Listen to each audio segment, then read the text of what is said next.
manlamig. Bakit? Ano nangyari? Hindi ko po alam eh, bakit po siya ng babae. Anong babae? Ng babae po siya. Nahuli mo? Paglabas ko ng opisina sa kliyente ko.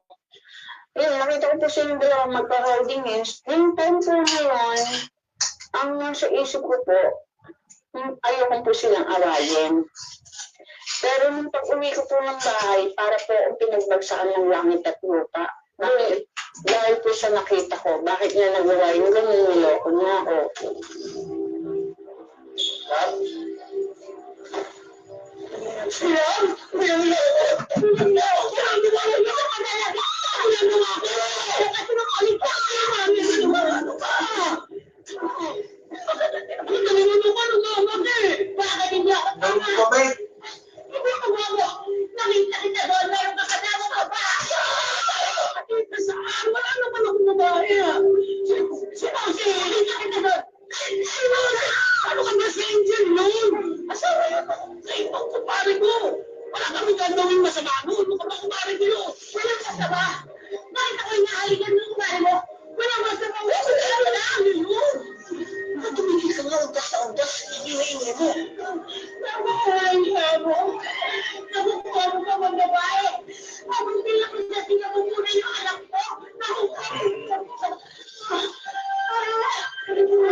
Nay, inom ako tubig malamig.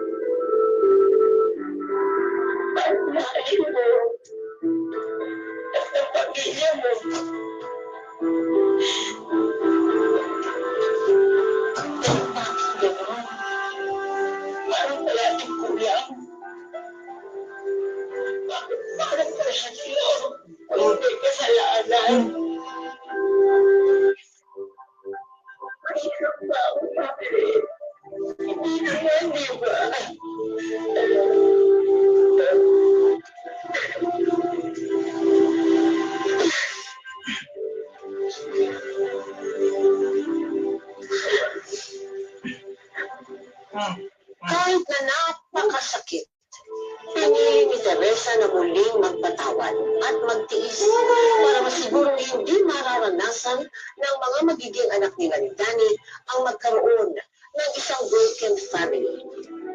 Hanggang sa muling nabuntis si Teresa at pinanganak ang kanilang anak na si Lito. Lumipas ang mga taon, naging payapa naman at masaya ang pagsasama nilang mag-asawa. Pero pagsapit ng isang Pasko, Ayun na, acting. May dalang ganti. Gusto si Daddy ngayon na Juberna, ha? Yung pag-iinigyan sa ano lang, sa punta. Yun lang. Nay, ano mo to? Tingnan mo itong gari-gari ko ng napaka-special. Yung punta mo nga.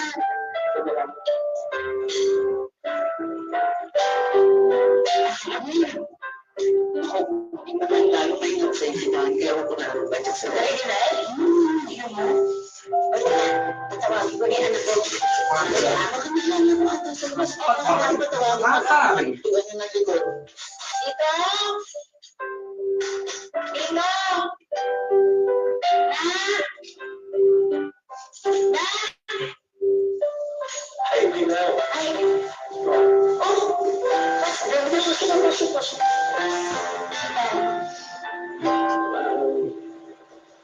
Si Teresa at ang asawa. Siya ay kasama ko sa trabaho.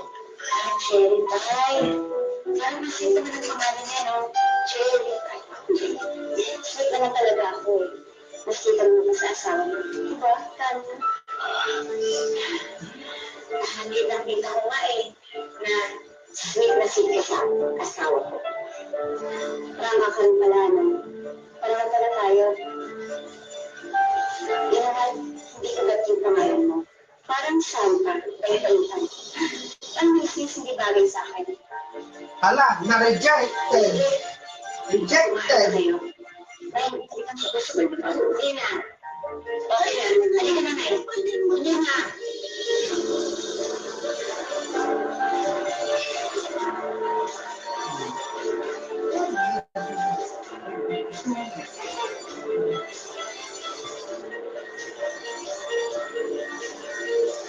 Monday. Dance with my dance. Hi guys! Dance, Mga dance, ka-MPK, dance. mag-subscribe na sa Magpakailanman YouTube channel, Magpakailanman Entertainment, i-like sa Facebook page, Magpakailanman Entertainment, i-follow na ang Twitter ng Magpakailanman Entertainment, at mga social media accounts. Maraming salamat mga ka-MPK!